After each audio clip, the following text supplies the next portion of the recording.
नमस्कार दोस्तों, वनांतर में आपका स्वागत है।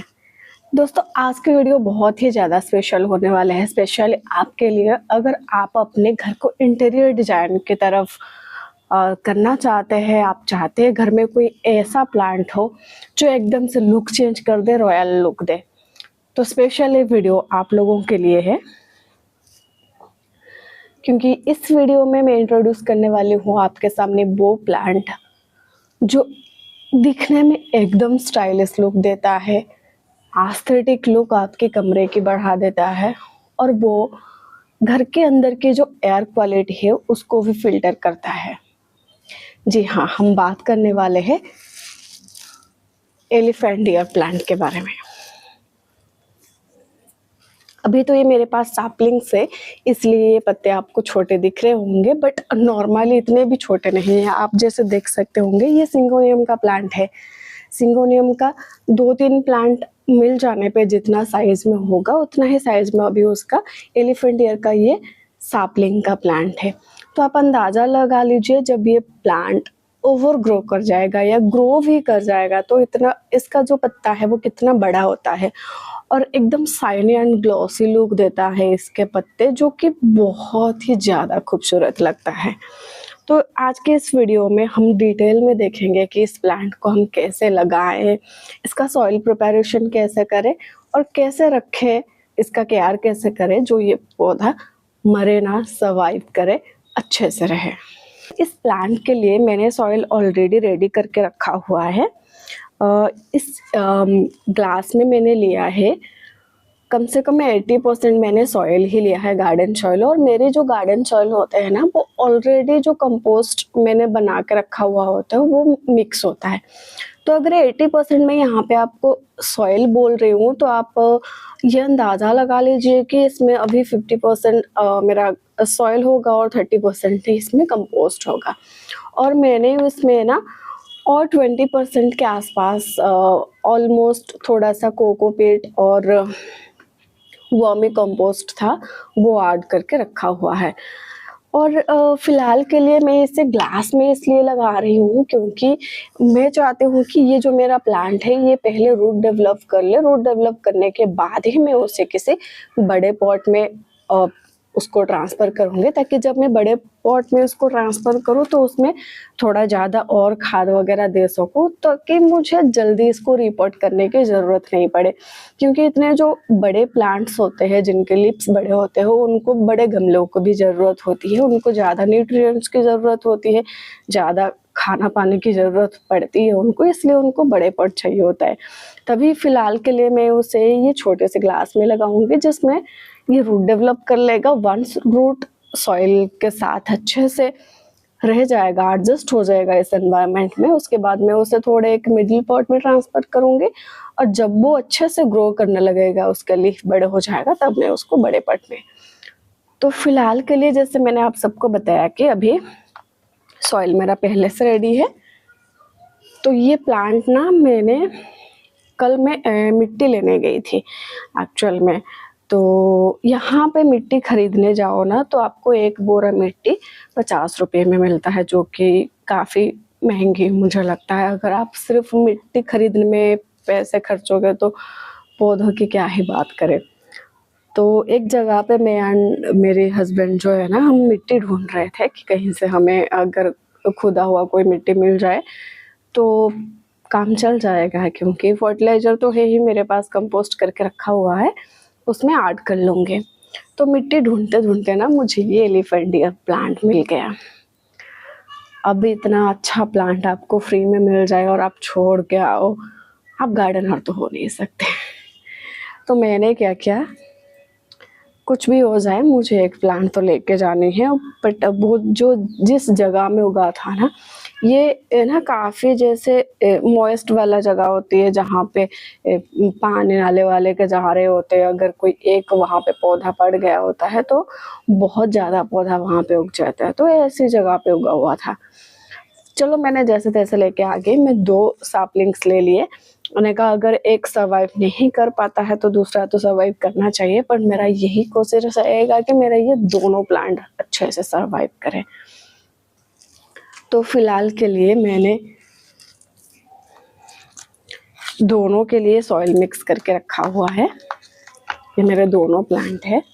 अब दोनों प्लांट को मैं सॉइल में लगा लूँगी और जिस रेशियो में मैंने बताया था मैंने वैसे ही दोनों में किया हुआ है। आप चाहे तो गार्डन सॉइल और फर्टिलाइज़र ले सकते हैं जो भी आपके पास अवेलेबल होगा, ऑर्गेनिक, या फिर कोकोपीट होगा तो कोकोपीट भी आप ऐड कर दीजिएगा, परलाइट होगा तो वो भी ऐड ऑन कर सकते हैं, पर मेरे पास नहीं है। जो मेरे पास अवेलेबल था मैंने वही कर दिया है। अब मैं यहाँ पे जैसे देख पा रही हूँ ना, इसमें एक दो चींटियाँ घूम रही है, जड़ें ना काट ले कहीं। इसमें थोड़ा सा हल्दी डाल दूंगी। अगर आपको भी कभी लगे कि आपके सॉइल में चींटियाँ हो गई है तो आप थोड़ा उसमें हल्दी डाल सकते हैं या हल्दी के घोल वाला पानी ऐड कर दीजिएगा। अब हम मिट्टी में लगाते हैं।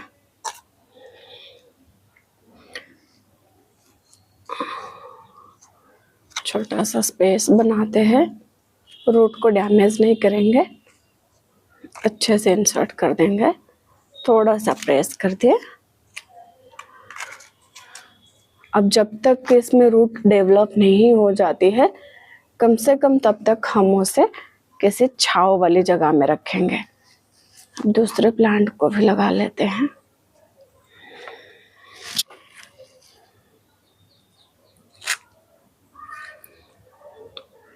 मुझे नहीं पता था इसका बल्ब होता है।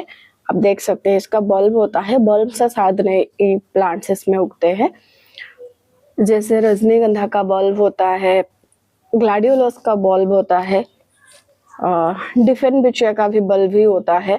कटिंग से हालांकि वो लग जाता है, तो इसका भी बल्ब है। मैं उसे ज़्यादा प्रेस नहीं करूँगी। चलो फिलहाल के लिए दोनों प्लांट हमारा लग गए। देख सकते हो दोनों एलिफेंट ईयर प्लांट हमारा लग चुका है। अब हम इनको छांव वाले एरिया में रखेंगे, कम से कम जब तक इसका रूट डेवलप नहीं हो जाता है। और मुझे लगता है कम से कम 1 वीक to 10 डेज तो ये दोनों प्लांट लेंगे रूट्स डेवलप करने के लिए। अब बात करते हैं इनका केयर कैसे करें।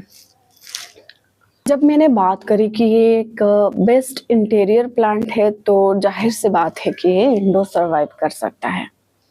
हालांकि मैंने इनको आउटडोर से ही लेके आई हूँ, बट जिस जगह से मैं लेके आई हूँ ना वो बहुत सेडी एरिया था। तो मुझे लगता है ये प्लांट ना इंडोर ज़्यादा अच्छे से सरवाइव कर लेगा, क्योंकि ये धूप बर्दाश्त नहीं कर पाएगा। अगर ज़्यादा धूप पड़ेंगे ना तो इनका पत्ते ऐसे है ना जल सकते हैं। तो जहाँ से मैं लेके आई वहाँ पे थोड़ा थोड़ा धूप पड़ रहा था, तो जो पत्ते मुझे दिखे थे वो थोड़ा येलो पड़े हुए थे, कुछ पत्तों का टिप्स ब्राउन भी था, जहाँ पे धूप बराबर पड़ रहा था।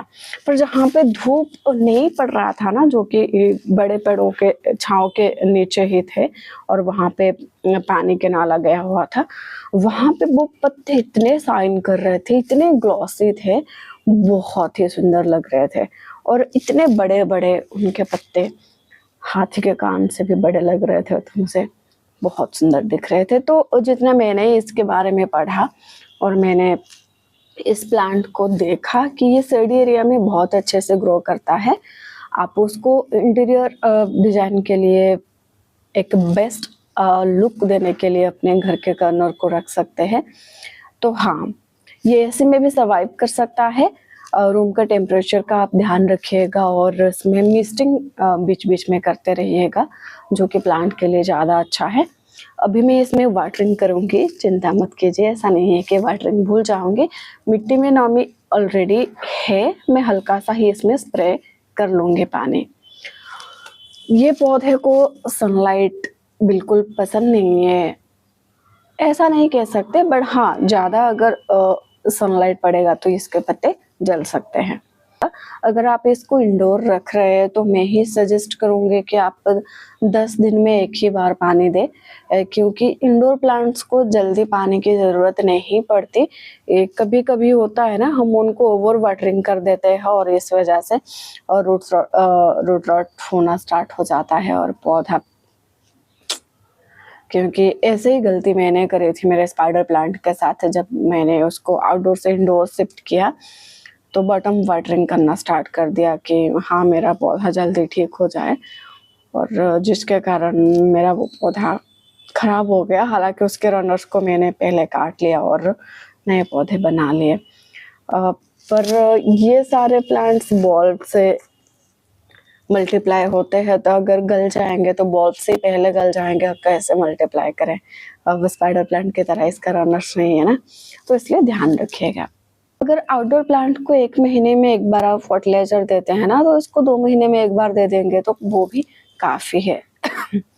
अगर इंडोर आप रख रहे हैं तो लिक्विड फर्टिलाइजर सबसे ज्यादा बेस्ट है। लिक्विड फर्टिलाइजर में जैसे मैं आपको पहले मेरे वीडियोस में बता चुकी हूँ कि आप एक काम कर सकते हैं, जो भी सब्जी के छिलके या फ्रूट्स वगैरह आपके होते हैं, आप किसी डिब्बे में इसको रख दीजिएगा। अब 50-50 रेशियो में वो सारे छिलके एंड पानी आप 15 दिन के लिए कवर करके रख लीजिएगा, और 15 दिन बाद उस पानी को, लिक्विड को छान के अच्छे से आप आज लिक्विड फर्टिलाइजर यूज कर सकते हैं। अगर आपके पास ये ऑप्शन नहीं है, आप नहीं करना चाहते, तो एक अलग तरीका है, आप NPK यूज कर सकते हैं 19-19-19। आप 1 लीटर पानी में तोल का ढक्कन है ना, उस 1 लीटर वाटर बोतल का ढक्कन, उसी में ही एक ढक्कन आप उस 1 लीटर पानी में डाल दीजिएगा, उसको अच्छे से सेक करिएगा। जब आपकी 19-19-19 वाला NPK की जो फर्टिलाइजर है वो अच्छे से रिजॉल्व हो जाए पानी में, तब आप उसको चाहे बटन वाटरिंग कर दीजिए, सॉरी, आप ऐसे ही सॉइल पे डाल दीजिए, या फिर आप लीफ में भी स्प्रे कर सकते हैं, मिस्टिंग कर सकते हैं उसको। लीफ भी अच्छे से ऑब्जर्व कर लेगा उस पानी को, जो कि ग्रोथ अच्छे से हो जाएगा। ये गई तो फर्टिलाइजर की बात। ब्राइट इनडायरेक्ट सनलाइट के जगह पे आप रखेंगे तो उनकी ग्रोथ बहुत जल्दी होगा, क्योंकि जो इंडोर प्लांट्स होते हैं, कंपैरिजन करें अगर हम आउटडोर प्लांट के साथ, तो उनकी ग्रोथ थोड़ा कम होता है। अगर सनलाइट इनडायरेक्टली पड़ रहा है तो ग्रोथ थोड़ा फास्ट हो सकता है शेडी एरिया से। तो यही बात है, आप अगर इंडोर प्लांट रख रहे हैं और ये उम्मीद कर रहे हैं कि प्लांट जल्दी ग्रो करे, तो ऐसा बिल्कुल नहीं होता है। इंडोर प्लांट ग्रो करने में थोड़ा समय लगता है, कम से कम 1 महीने में, 1.5 महीने में एक लीफ आता है। बस इतना ही है, इस प्लांट को और कुछ करने की ज़रूरत नहीं है। अगर कुछ और आपको आइडिया आप दे सकते हो इस प्लांट के बारे में, कमेंट सेक्शन में आप बिल्कुल बता सकते हैं मुझे इस प्लांट के बारे में। अगर कुछ नहीं पता है जो आप बता सकते हैं।